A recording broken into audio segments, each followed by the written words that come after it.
नमस्कार दोस्तों, UP triple SC से मुख्य सेविका भर्ती में बात करेंगे कोर्ट केस अपडेट और साथ ही साथ आपके मन में इस भर्ती को लेकर जो भी सवाल हैं उससे।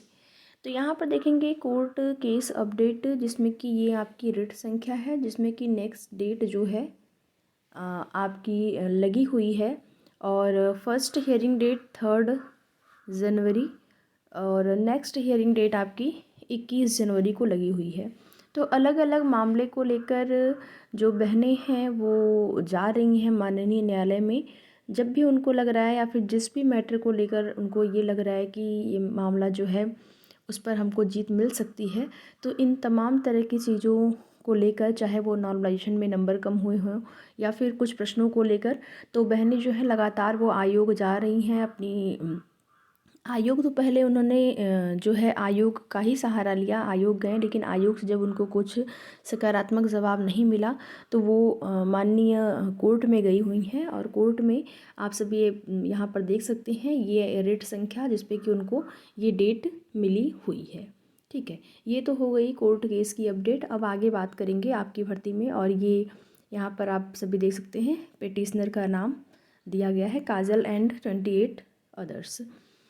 तो अब बात करते हैं आपकी भर्ती में वर्तमान में क्या चीज़ें हो रही हैं।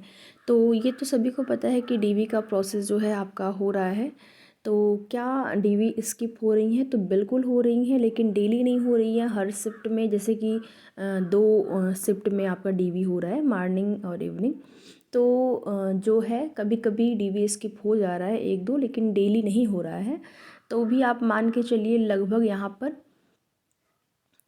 अब देखिए, पहले से थोड़ा सा अनुमान लगा पाना मुश्किल है, लेकिन हाँ कभी कभी जानकारी मिलती है कि दोनों शिफ्ट में 1 या फिर 2 लोग अब्सेंट हुए हैं। तो इतना आप मान के चलिए कि प्रभाव तो पड़ेगा। अगर 50 बहनें भी नहीं डीवी कराती हैं तब भी उसका प्रभाव पड़ेगा, क्योंकि 50 बहनों में वो बहनें होंगी ना जो बिल्कुल हाई मेरिट वाली होंगी, जो डीवी नहीं करवाएंगी। और तो डीवी ना कराने का मतलब यही है कि उनका किसी अन्य जगह पर इससे भी अच्छे ग्रेड पे वो जॉब कर रही होंगी। तो अच्छे ग्रेड पे जॉब कर रही होंगी, किसी अच्छी जगह पे होंगी, तो जाहिर सी बात है कि उनकी कट ऑफ जो है, उनके जो नंबर हैं वो ज़्यादा ही होंगे। ज़्यादा मतलब जैसे बिल्कुल कंफर्म नहीं कह सकते हैं, लेकिन इसकी संभावना ज़्यादा रहती है कि उनके नंबर ज़्यादा रहे होंगे, वो कट ऑफ में बहुत ज़्यादा हाई रही होंगी, जो कि जिनका किसी अन्य जगह पर चयन हो गया है वो डिग्री नहीं करा रही हैं। तो उससे 100% प्रभाव पड़ेगा आपकी भर्ती में, मेरिट पे, कट ऑफ पर। बिल्कुल आप लोग निश्चिंत रहिए। बाकी जो डीवी है आपकी चल रही है, डीवी में तमाम तरह की समस्याएं अभी भी लगी हुई हैं, और ये समस्याएं, सबसे जो बड़ी समस्या इसमें निकल कर सामने आ रही है वो वही निवास प्रमाण पत्र को लेकर ही है। कल मैंने एक वीडियो अपलोड किया था जिसमें मैंने निवास प्रमाण पत्र को लेकर ही बातें की थी कि इसमें देखिए बहनों की कोई गलती नहीं है, निवास प्रमाण पत्र जो है। और देखिए कभी कभी क्या हो रहा है कि प्रधान से लिखवा के लेके जाने पर भी वो लोग प्रोविज़नल भरवा रहे हैं। कभी कभी क्या है, लेखपाल से आप लोग आख्या लिखवा के लेके जा रहे हैं तब भी वो लोग प्रोविज़नल में ही भर रहे हैं। उन लोगों को प्रॉपर जिस तरीके से आपका निवास होना चाहिए वही अगर बिल्कुल प्रॉपर उसी तरीके से बना हुआ है तब नहीं भरवा रहे हैं प्रोविज़नल। तो इस स्थिति में आपको पहले ही बताया गया था कि आप आख्या लिखवा सकते हैं, लेकिन जब प्रोविज़नल भरवा लिया जा रहा है तो एक जो मन में है डाउट बन जा रहा है कि प्रोविज़नल भरवाया गया है तो क्या होगा। तो आप सभी को बता दें, बहुत सारी बहनें हैं जिससे प्रोविज़नल भरवाया जा रहा है। ठीक है, तो इसको लेकर आप लोग बिल्कुल भी संदेह की स्थिति में ना रहें कि प्रोविज़नल भरवाया गया है तो आपको बाहर ही होना है, क्योंकि उसके बाद आपके पास कोई ऑप्शन भी तो नहीं था। आप आख्या लिखवा सकते थे लेखपाल से या फिर तहसीलदार से, अगर वो लोग नहीं लिखते हैं तो आप प्रधान से एक जो है ऐसे करवा सकते थे कि निवासी आप यहाँ पर थे या फिर पहले के। तो ये सारी चीज़ें जो हैं आप करवा सकते थे और वो आपने करवाया। भले ही उसके लिए आपसे प्रोविज़नल भरवाया गया है, लेकिन उसमें डरने की कोई बात नहीं है कि आपको बाहर किया जाएगा। बहुत होगा, बहुत ज़्यादा होगा, यही होगा कि आपको आरक्षित कैटेगरी का लाभ नहीं मिलेगा, यही बस होगा, इससे ज़्यादा कुछ नहीं होने वाला है।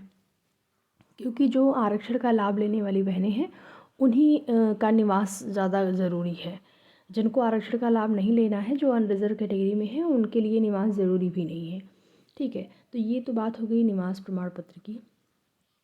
अब यहाँ पर बात करने वाले हैं योग्यता को लेकर, क्योंकि बहुत ज़्यादा कमेंट आ रहे हैं कि 2 ईयर हमारा स्नातक में विशेष विषय है या फिर बीएससी है। देखिए बीएससी वाले तो थोड़ा सा कम आ रहा है, लेकिन 2 ईयर वाले बहुत सारे अभ्यर्थी हैं जिनके हो सकता है कि बीएससी वाले कमेंट ही ना कर रहे हो, ये भी हो सकता है। क्योंकि मैंने कई वीडियो में ये बोल दिया है कि नोटिफिकेशन के अकॉर्डिंग अगर देखा जाए तो कला वर्ग में आपका जो है बैचलर ऑफ आर्ट आता है, तो उससे हो सकता है कि नाराज़गी हो बहनों को, इसलिए वो कमेंट नहीं कर रही हूँ या फिर वीडियो नहीं देख रही हूँ। तो देखिए नाराज़गी और खुश होना वो सब बहुत ज़्यादा मैटर नहीं करता है। मैटर यहाँ पर ये करता है कि सच्चाई क्या है, जो बिल्कुल फैक्ट है आपकी भर्ती में, या फिर जो हो सकता है। ज़्यादा संभावना जिस चीज़ की है नोटिफिकेशन को पढ़ते हुए वही चीज़ें आपको बताई गई हैं। उसमें नाराज़गी होना, नाराज़ होना या फिर खुश होना, वो चीज़ें बहुत ज़्यादा मैटर नहीं करती हैं। क्योंकि नोटिफिकेशन को अगर आपने पढ़ा होगा तो आपने भी देखा होगा कि उसमें कला वर्ग की बात कही गई है। समकक्ष में अब किसको लेंगे, समकक्षता की बात करें तो ये तो आयोग ने क्लियर किया नहीं है पहले से कि समकक्षता में ये लोग किसको ले रहे हैं। हो सकता है समकक्षता में बीएससी होम साइंस को ले लिया जाए। देखिए बिल्कुल दोनों ही संभावना है, मैंने कभी ये नहीं कहा कि, मैंने केवल ये कहा है कि अगर कला वर्ग की बात हो रही है तो बैचलर ऑफ आर्ट, बीए का जो फुल फॉर्म ही है बैचलर ऑफ आर्ट, और बीएससी का बैचलर ऑफ साइंस।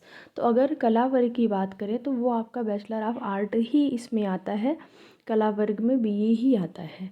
अब समकक्षता में हो सकता है कि बीएससी वालों को भी ले लिया जाए, तो इसकी संभावना बिल्कुल बन रही है इसमें, ठीक है ना।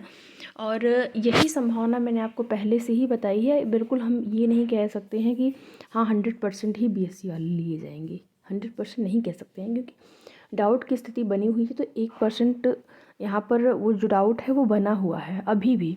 आयोग और विभाग ने इस चीज़ को क्लियर नहीं किया है, और आयोग और विभाग का खुद कहना है कि जब डीवी हो जाएगी तो एक कमेटी का गठन किया जाएगा। आयोग और विभाग उसमें शामिल होंगे, किस तरीके से किसको शामिल किया जाएगा, किसको नहीं शामिल किया जाएगा, वो योग्यता संबंधित चीज़ों का निर्धारण वहाँ पर होगा। अब जो 2 वर्ष वाले अभ्यर्थी हैं विशेष विषय के साथ अगर उनकी बात करें तो 2 वर्ष वाले हैं, लेकिन उन्होंने फॉर्म भर दिया था, एग्ज़ाम भी दे दिए हैं, अच्छे खासे नंबर भी उनके आए हैं, मेरिट में भी आ गए हैं, डीवी भी करा रहे हैं। तो वो जो अभ्यर्थी हैं 2 साल वाले, अब यहाँ पर बात आती है डिग्री की, कि डिग्री में उस विषय को शामिल नहीं किया गया है तो क्या वो मान्य होगा।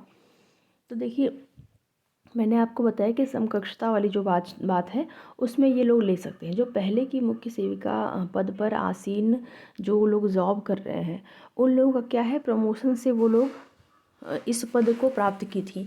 तो प्रमोशन से जब उनको ये पद मिला तो उसमें बहुत सारे लोग ऐसे हैं जिन्होंने विशेष विषय को 2 साल ही पढ़ा है, तो उनका भी प्रमोशन के आधार पर हो गया है। तो वो अलग मैटर था। अब उस मैटर को अब यहाँ पर जब योग्यताएं बिल्कुल नोटिफिकेशन में दी गई हैं लेकिन वो क्लियर नहीं किया गया है, तो कहीं ना कहीं ये चीज़ें ये लोग बाद में कुछ इसमें हो सकता है बदलाव करें। वैसे कोई भी नियम हो, कोई भी भर्ती हो, तो बीच में रूल को बदल नहीं सकते हैं। जो नोटिफिकेशन अब उसको आप किस तरीके से डिफ़ाइन करेंगे वो अलग बात है। हो सकता है कि उसको इस तरीके से डिफ़ाइन करें कि हाँ अभ्यर्थियों को भी समझ में आ जाए कि ठीक है ऐसे ऐसे होना है। तो यही चीज़ें हैं। अब आयोग किस तरीके से वो चीज़ों को करता है आयोग पर छोड़ दीजिए। बाकी आप लोग चाहे बीएससी वाले हों या फिर 2 ईयर वाले हैं, बिल्कुल निश्चिंत होकर डीवी करवाइए। प्रोविज़नल बहुत सारे अभ्यर्थियों से भराया जा रहा है, बस आप ही लोगों से नहीं। जिनका निवास नहीं है, जाति में डाउट है, उन लोगों से भी भरवाया जा रहा है। जिनका डिग्री नहीं है उनसे भी भरवाया जा रहा है। ऐसा नहीं है बस आप ही लोगों से भरवाया जा रहा है। तो बिल्कुल निश्चिंत होकर डीवी कराइए। बाकी आगे की जो भी सूचना होगी आप सभी को उसकी जानकारी दी जाएगी। वीडियो में लास्ट तक बने रहने के लिए आप सभी का बहुत बहुत धन्यवाद।